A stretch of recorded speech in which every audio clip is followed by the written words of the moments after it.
From an ongoing worldwide pandemic to the highest inflation rate in 4 decades, an increasingly assertive China and Putin's appalling invasion of Ukraine, the agenda welcomes foreign affairs experts to discuss what they witnessed in 2022, Canada's place on the world stage, and what they expect will play out across the globe in 2023. And with that, let's welcome in London, UK, Lise Doucette, Chief International Correspondent with BBC News, and we should add, a proud Canadian.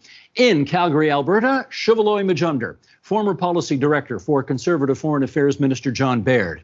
In New York, Ian Bremmer, President of Eurasia Group and author of the book, The Power of Crisis, How 3 Threats and Our Response Will Change the World. And in La Conception, Quebec, Jennifer Welsh, Professor of Global Governance and Security at McGill University and Director of its Center for International Peace and Security Studies. And we are delighted to welcome the 4 of you back to our program tonight. Happy New Year to everybody. I want to start with a comment here from the Deputy Editor of The Economist, who wrote the following last year. In retrospect, he wrote, the pandemic marked the end of a period of relative stability and predictability in geopolitics and economics. Today's world is much more unstable, convulsed by the vicissitudes of great power rivalry, the aftershocks of the pandemic, economic upheaval, extreme weather, and rapid social and technological change. Unpredictability is the new normal. There is no getting away from it. Okay, let's pick up there as we look back at 2022. In terms of world trends, in one sentence, let's start with this. What was the big 2022 headline for all of you? Lee, start us off. Well, I'll cheat and take the word that was the word of the year for Collins Dictionary, and that was permacrisis, the forever wars we often talk about, except now it's a climate crisis, an economic crisis, and the global crisis provoked by Russia's invasion of Ukraine, and a lot of wars in the margins too. Permacrisis is a good word. Shivaloy, what would you say? I would say authoritarian disruption and economic polarization have spiked simultaneously. And we see that manifest in what the Western world, the democratic world, now has to confront in the context of 2 rivalries emerging at the same time, both Russia and China operating in different means, but drawing the world into an economic decoupling. We will surely come back to those themes. Ian Bremmer. One sentence, the permanent end of a 30-year peace dividend in Europe and for the West. Permanent, eh? You feel comfortable saying permanent? I mean, you gave me one sentence. So yeah. Okay, to be continued. Fair point. Jennifer, to you. For me, in one sentence, it would be the acceleration of catastrophic risks and a hardening of blocks in the world that makes negotiation and resolution of conflict more difficult. Okay, let's do some following up then. Ian, I'll start with you on that. Michael Hirsch, the columnist from Foreign Policy Magazine, called last year the year the good guys, meaning the democracies, struck back. Do you also see democracies making a comeback against authoritarian regimes? A comeback may be too strong, but I think it's the year that people recognize that they panicked too much, that the institutions actually have resilience and stability. It's true in my country, the United States. It's true in yours, Canada. It's true in Brazil, the largest economy in South America, and a peaceful transition of power. It's also true in the European Union, perhaps most importantly, despite all of the crises. And in fact, in some means, because of the crises, the EU today has a stronger health policy, defense policy, fiscal policy, and energy policy than at any point since it was created. And that's a pretty big deal for the most important piece of supranational governance that exists in the world today. Shivaloy, are you similarly as bullish on democracies this year? I think that we're seeing a lot of the institutions that were established to manage the Cold War now grappling with modern realities of technology, whether it's in climate and energy or in any other means. So I'm more concerned about how new alliances are built atop of modernizing alliances and how our institutions, which had managed the Cold War, are now adapting. So I think there's a lot of room for growth in that. And I think that a lot of what we're seeing in the Western world is a reorganization of how concept of trust is underpinning mutual security and mutual prosperity. Jennifer, can I get you on that as well? I think for democracy, it's been a mixed year. We've seen really graphic illustration of the staying power of the democratic spirit in Iran, even in China. But, we've seen some fundamentals that are still very worrying. If we look at the rise of, or the continuation of disinformation, of populism, of polarization, although we've had some elections like in Brazil and France where populists appear to be on the back foot, we can't say that everywhere. And of course, two of the world's largest democracies, India and Indonesia, have seen really troubling trends this year with Modi's continued efforts to erode civil liberties. And in Indonesia, we've also seen restrictions on free speech, restrictions on gay relationships. So, when you look at the numbers and you look at the trends, I think we can't be too complacent. And I think that was the problem for much of the period that Ian was talking about. Democracies were incredibly complacent about their staying power. And now we see the economic pressures really pushing a number of countries. And this year, I think we'll be watching for instability caused by economic pressure. Well, if there was one thing, Lise, that shook democracies out of their complacency, as Jennifer just put it, it surely would have been Russia's invasion of Ukraine. And I want to pick up our story with you on that because you spent so much of the past year in Ukraine covering that story. I don't want to ask you about battlefield strategy at the moment. I want you to sort of give us, given the time you spent there, your understanding now of what the average Ukrainian family has been experiencing over the past year. Well, I think when it comes to Ukraine now, we shouldn't use words like average or normal because everything has been turned upside down and inside out in Ukraine. Ukraine is a profoundly different country now. The past is a different country. I think the war in Ukraine, Russia's invasion of Ukraine, even to the last days before, both Ian and I were at the Munich Security Conference. And still there, they were hoping against hope that the invasion wouldn't happen with just days to go. But once it did happen, I think what we've seen unfolding on the battlefield is an upending of we overestimated Russia's military strength and strategy. We underestimated Ukrainian strategy and strength. And when you look at the Ukrainians now, it has taught us a lot about war as well and reminded us that wars are always about metal and metal, the metal of the tanks, what is a steady flow of arms and ammunition coming from the West, including from Canada, but also the metal, the spirit of the people. And I have to say, I was there most recently in November where the effect of Russia's attacks on the energy grid were biting with power cuts and freezing basements where people had to retreat because of the strikes. And not a single person was rumbling, and not a single person in all of the days I've spent in Ukraine over the last year, I've not met a single Ukrainian who doesn't believe that Ukraine can and will win this war. Ian, how would you explain that mettle, M-E-T-T-L-E, of the Ukrainian people? 44 million people invaded. Incredible courage, charisma, and leadership from the president and from the government as a whole. And in relatively quick order, the fact that NATO really did band together and provide enormous support. The Europeans have now, through 9 rounds of sanctions, 27 countries have unanimously voted in favor of those sanctions.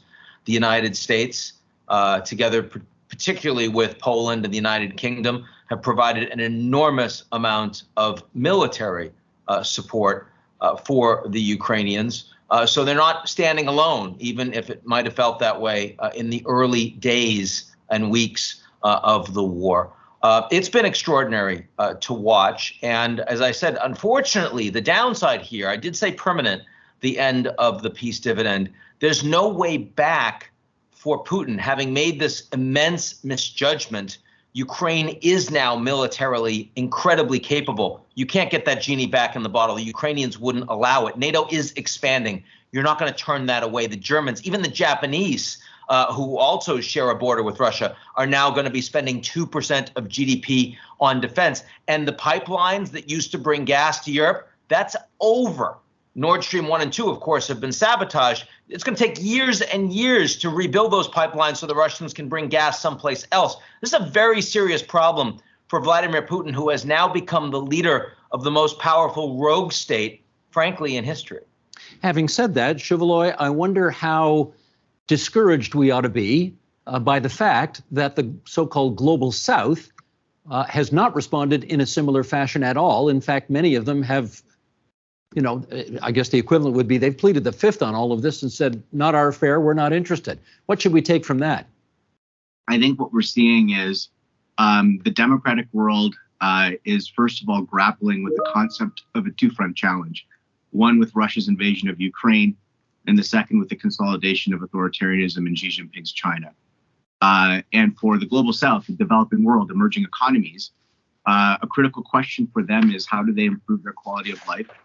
And with the center of gravity of global growth moving across the Indo-Pacific region, these are countries looking to modernize infrastructure, develop long-term energy supply, have the kind of partnerships that get the job done for yearning populations. And so until the Western world, the democratic world, prepares the military and economic arrangements that speaks to that self-interest, I think that they will continue to look at the Russian invasion of Ukraine as Europe's war and not their own, when in fact the reality is that much of what Russia is trying to accomplish in Ukraine is underpinned by China's finances. Jennifer, can I get you on that as well? How discouraged should we be by the fact that huge important countries such as India, or frankly almost all of Africa, seem quite ambivalent to this whole thing? I think it was a year in which the global South's position on Ukraine was very discouraging and dismaying for a lot of Western countries. I would add to the list of what you just mentioned, South Africa. But, we need to dig a lot deeper into the reasons for their ambivalence and in some cases real disappointment with the West. I mean, in some cases it is about trade, as Shuvaloy mentioned. In some cases it's about the help that they receive from the Wagner Group, the Russian-backed mercenaries. And in some cases, it's a result of historic ties, as it was with South Africa and the Soviet Union's support for apartheid. But they fundamentally see a lot of hypocrisy in the West. The claim that, Russia's invasion of Ukraine was the biggest threat to the post-war order, it doesn't look that way in a lot of countries in the global South. While the Ukrainian war was waging, there was also a devastating conflict in Ethiopia that many did not, pay attention to. So I think this bigger picture is one that we really need to understand in more detail because each country has their own reasons. Ian, I think I've heard you say that you call Russia the most dangerous rogue state in the world today. Let's get some more flesh on that bone. What do you mean by that?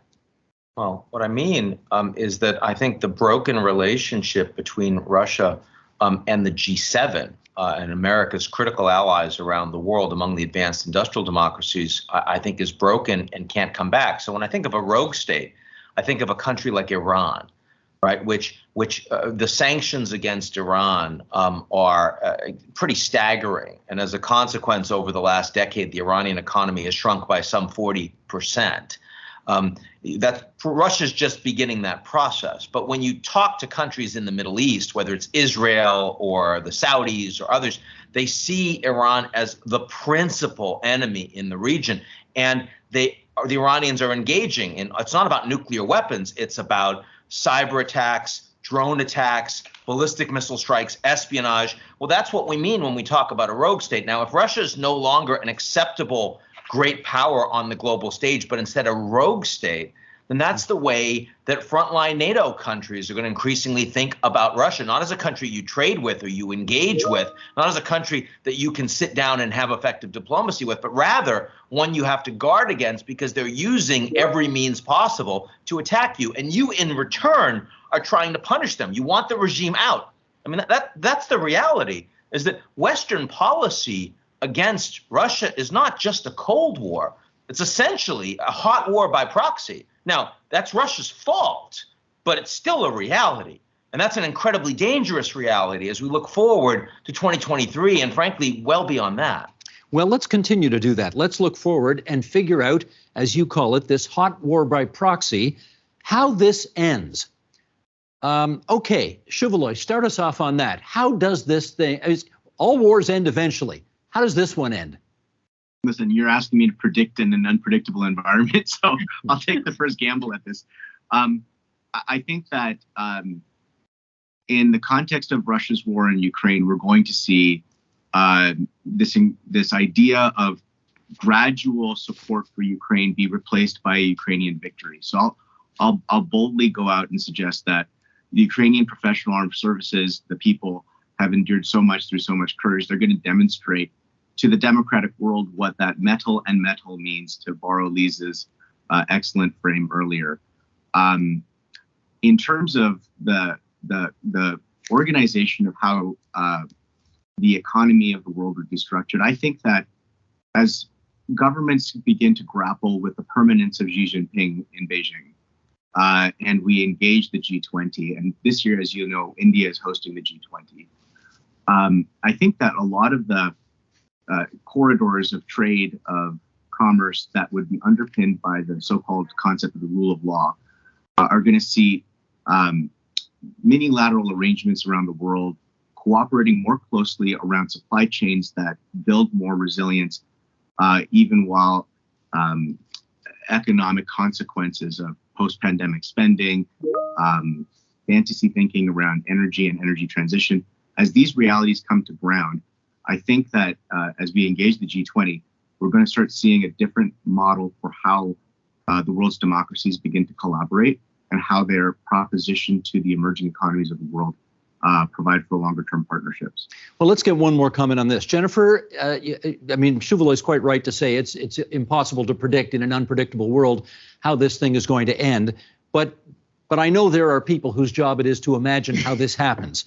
So, let me put the spotlight on you and say, could we see a Cyprus-like situation here where perhaps some parts of Ukraine are under UN supervision? And is that a potential way out of this?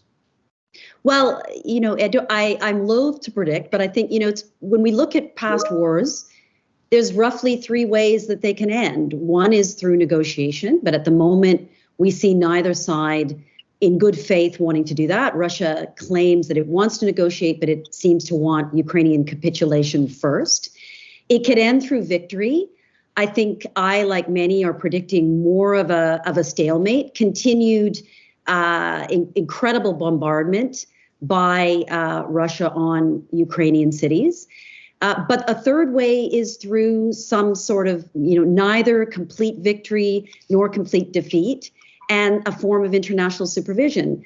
The difficulty here is Russia's seat on the UN Security Council and its capacity to control whether that could happen through UN means. So I think we're a ways from that solution. But the idea of a stalemate going into 2023, I would gingerly suggest is likely. I do think we need to look behind the U.S.'s steadfast support for Ukraine, however. I think it's impossible for Joe Biden right now to not publicly appear to be 100% behind. But there may be rumblings from other parts of the United States. We even heard it from some U.S. generals trying to encourage Ukraine behind the scenes to consider a form of negotiation. For the U.S., the economic impact of the war is very bad news. And that kind of pressure, I think, will continue. Okay. Let me set up this next question by saying that we used to do these foreign affairs first week of January look-aheads with a guy named Matthew Fisher, who was the longest-serving foreign correspondent for a Canadian media outlet, I think, ever. And, Matthew died a couple of years ago, but he used to have this line, which I want to replicate for all of you right now, because it was a very good line. Matthew used to say, there is no country in the world that does less and says more than Canada. And Lise, given your perch as a Canadian, but covering things from overseas, let me get you to weigh in on that. Is he right about that? At times like this, where it's a moment, certainly in Russia's invasion of Ukraine, for its allies to stand up and be counted, not just to be seen, but not just to do, and it's a symbolism and substance. Canada has made sure it has not just been doing something, but has been seen to do something. It, of course, is in the G7. It is in NATO. It has been, as to take Matthew's comment has been saying all the right things. And I think when it comes to Ukraine doing what it can within the resources that it can make available, it is not a military superpower like the United States. It doesn't have the soft power of some of the European countries involved in this war. But I think Canada has certainly been counted. And I know from going to Ukraine, when I say I'm Canadian, there's without exception a very warm response, partly of course because Canada having the second largest diaspora of Ukrainians, but also because Canada is seen as a very strong ally. Chevalier, I should get you to weigh in on that because Matthew was a good conservative, but I don't think even conservative foreign ministers like your former boss were immune from his criticism that Canada talked too much and did too little. What do you think? I think in the modern age, Canada is sitting on $3 trillion of natural resources in energy and in food that solves many of the world's problems. We've seen what Ian described earlier is a reorganization of the pact between European states on energy. Germany's built ports and pipeline infrastructure in the last several months as a result of Russia's invasion. Canada has all of these solutions. We can be a long-term provider of green, clean, Canadian, made in Canada energy. And we have not stepped up to deliver that long-term supply, not just to partners in Europe who are yearning to get off of Russian dependency, but emerging countries across the Indo-Pacific that are looking for how to fuel their own growth. I'm not just talking about oil and gas. I'm talking about nuclear, energy transition technologies. So I think that, if we were to actually measure up with our deeds to our words, then we would dig deep and do the reorganizing of our own economic production in ways that actually solves the world's problems rather than do some of the more performative stuff that we've seen come from Ottawa in the last little while. All right, since you mentioned the Indo-Pacific, let's move our focus now to Asia, in fact. And Ian, I'll pick up with you. The Chinese Communist Party last year gave President Xi Jinping an unprecedented third term. Basically, everybody thinks he's going to be the boss for life now. How solid does he look right now? Looks incredibly solid. The problem, though, is more similar to the Russia problem than we'd like, which is when you have a leader that controls that much authority and no longer gets good inputs from technocrats, from experts around them, they can make really big mistakes. Putin's big mistake was the biggest misjudgment we've seen by any major leader since the wall came down in '89. Xi Jinping hasn't made a mistake, thankfully, of that scale yet. But his decision to completely 180 from zero COVID, which he was telling all the world leaders this was the most successful policy, to one of the most open policies on COVID domestically, without any preparation with his own policy leaders internally in China. This is now, once again, China is once again, like it was in the beginning of 2020, the epicenter of COVID globally. And like it was in 2020, it's providing no data to other countries around the world, no transparency. That's an immensely dangerous position for China to be in globally. And what Xi Jinping can do on COVID, he can do with his economy. He can do with national security. None of us should be happy with what's happening domestically in China right now.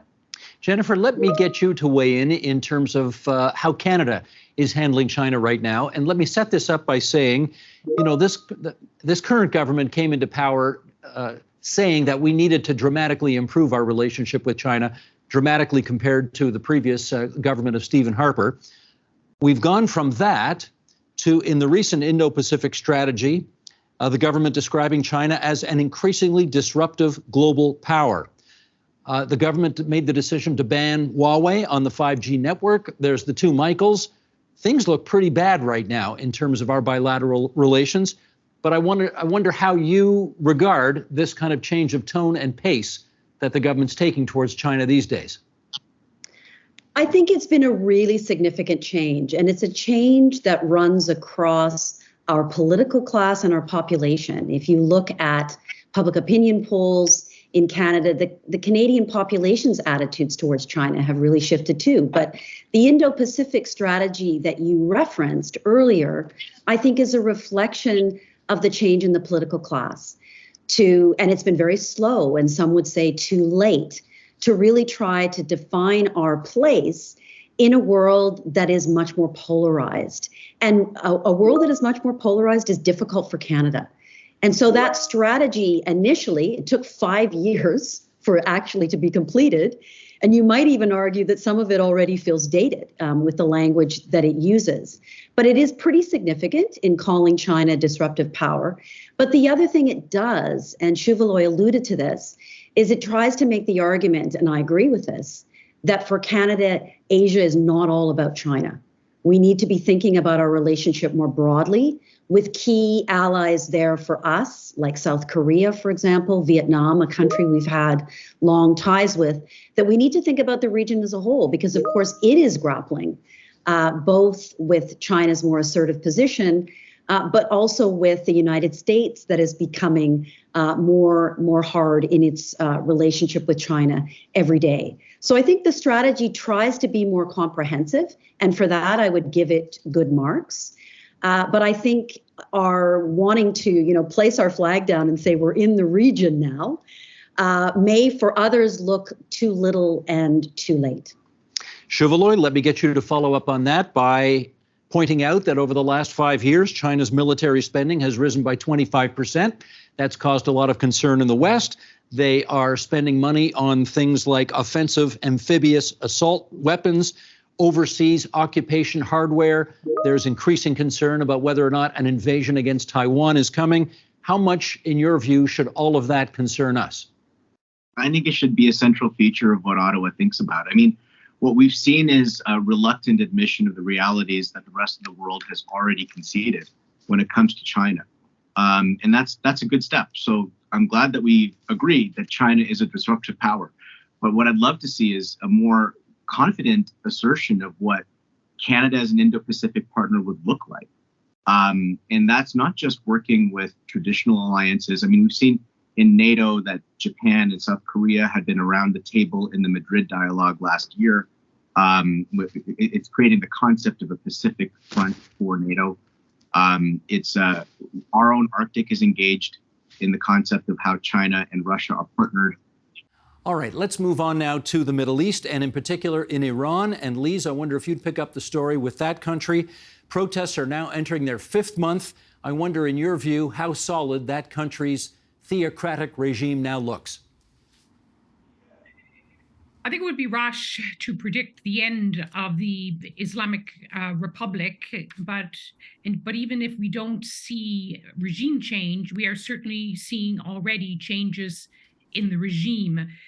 Iran is a country which has seen many protests in the millions in the streets on various issues, but it has never seen these kinds of protests where there are teenagers, girls in their early teens, ripping off their obligatory head covers, smashing photographs of the spiritual leader, the supreme leader of Iran, Ayatollah Khamenei, where women have been going out in large numbers across the country, leading the protests, throwing their headscarves into bonfires.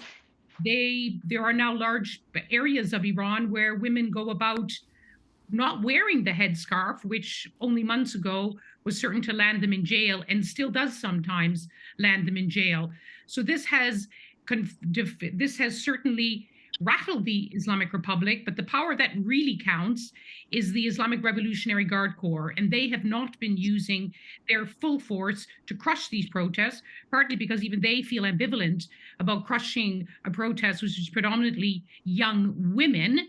But for them, the red line is the survival of the Islamic Republic. So I think in 2023, we're going to see this ugly, brutal, violent standoff continuing in different parts of the country. And we must remember, too, that there are other threads which feed into this, whether it's longstanding disputes among the Baluch or among the Kurds, which are very organized. There's been separatist groups there straddling the Iraq border for a very long time. But it's hard to see where this is going to go. And of course, in the background is what is understood to be the ill health of the supreme leader. So I think Iran is certainly a country to watch this year. Indeed, lots to consider. Ian, I wonder what you think the United States ought to do, because the concern is that if the U.S. gets too involved, this looks like an American operation. But if they don't get involved, we're not sure that the that those against the current government in Iran can actually bring about the kind of revolutionary change that's necessary. What do you think? Publicly, the Iranians are already blaming the United States, Israel, and Saudi Arabia for actively supporting domestically these demonstrators and helping to threaten the regime. I'm not as concerned about how the regime will react. It's more a question of the United States not doing this sort of thing very well. And so certainly diplomatically, publicly providing support for a democratic movement that is being abused is something the United States should be doing, something Canada should be doing. I think importantly, in the near term, the Iranian nuclear deal is dead, in part because the Iranians don't want to show weakness and compromise, but in part because the Americans cannot be in a position where they are providing significant cash and reducing sanctions against a regime that is capable and prepared to do this kind of violence against their own population. I see everyone nodding along with me here. So that's one issue. And the fact that we have a new Israeli hardline government that does not want the Iranians to move ahead with their nuclear program. They're closer to nukes right now than we've ever seen before. The Saudis also deeply concerned about that. We have to recognize that the risk here is not just about what happens if the Iranian regime starts to crumble. It's also what happens if we have direct military confrontation in the Middle East. And as you asked, the United States is further away from that. They're much more focused and engaged on what's happening in Ukraine, the alliances in Europe. They're also much more focused on dealing with the Chinese and the alliances in Asia. The Middle East has gotten shorter shrift from the Biden administration in the past couple of years, and I expect that's going to continue, even given what's happening right now in Iran. Shuvaloy, do you think the return of Benjamin Netanyahu to the prime minister's office in Israel brings Israel and Iran closer to conflict? I don't see the Israeli government as the source of instability. It's the Iranian regime that creates the instability across the region, which actually had been a uniting feature for Netanyahu's diplomacy that resulted in the Abraham Accords. And I think as we start seeing those peace treaties with Israel and its wider Arab partners begin to take deeper root, these are all very ambitious agreements that are actually being animated by material things. No, I take your point. And to be clear, I wasn't implying that Netanyahu's return to office was somehow responsible for increased instability in the Middle East. But I do wonder, Jennifer, maybe you could give me 30 seconds on this before we go to our last question. I do wonder whether, now that there is a more bellicose government in Jerusalem, whether these two countries are closer to war. Look, in October of 2023, the UN restrictions on Iran's ballistic missiles lapse. And this is of concern to the United States and to Israel because of their concerns about Iran's proliferation, but also supply of weapons for Ukraine. And so in response to that, the US may try to kickstart sanctions. And in response to that, Iran might withdraw from the NPT. And after that, will there be escalation through action by Israel? I think it's not impossible for that to happen. And that's something I'm certainly going to be watching for in 2023 is how that dynamic plays out. Well, that's going to lead us nicely to our last segment here. And it's very short, maybe 20 seconds for each of you. On one prediction in a very unpredictable world that you see happening in 2023. Lise, start us off. On battlefields and playing grounds, you're going to see a standoff, a very ugly and very violent one everywhere from Ukraine to Iran. But I'd like to stubbornly believe, that there will be the bright light, the spirit of the women of Afghanistan and Iran taking to the streets to fight for their rights, and the spirit of hopefully not just the young generation in calling for action about the crisis we haven't really discussed in detail, and that is the climate crisis. Right. Jennifer, to you. I'm watching the climate crisis. For me, the other event alongside Ukraine were the floods in Pakistan, displacing hundreds of thousands, putting so many in humanitarian need. I think this is a snapshot of what we are going to begin to see around the world. And that acceleration in catastrophic risk that I talked about at the very beginning, I think is the continued story. And it will intersect with the real economic crisis we have in lots of parts of the world as a result of food insecurity and inflation. Shuvaloy. I think that one of the things that I'm looking out for is how increasing economic polarization will fuel instability, both in democracies but also in authoritarian regimes. The good news is, in democracies, we have the institutions and the modalities to adjust. In autocracies, usually these types of events lead to cataclysmic, unpredictable change. And whether that results with a tightening Russian economy and a fractured Russian federalism, or in China with lower growth numbers than expected, with even more upheaval, how these authoritarian leaders would act in response to those economic pressures are ones that I'm watching very carefully. Ian Bremmer, you're batting cleanup. I think the Turing test will be decisively broken in 2023, where human beings will not be able to differentiate when they're communicating by text with another human or with an AI-powered bot. And I think the implications of that for disinformation, for polarization in politics, and also for disrupting the marketplace well beyond anything we've seen before is we're not prepared for, and I think we're going to experience in short order. On that ominous note, Mr. Director, can I have a four-shot? There we go, from left to right, top to bottom. Shuvaloy Majumdar, Ian Bremmer, Jennifer Welsh, Lise Doucette. It's really good of all four of you to spend so much time with us on TVO tonight. Many thanks and Happy New Year again. Good to be with you. Thank you. The Agenda with Steve Paikin is made possible through generous philanthropic contributions from viewers like you. Thank you for supporting TVO's journalism.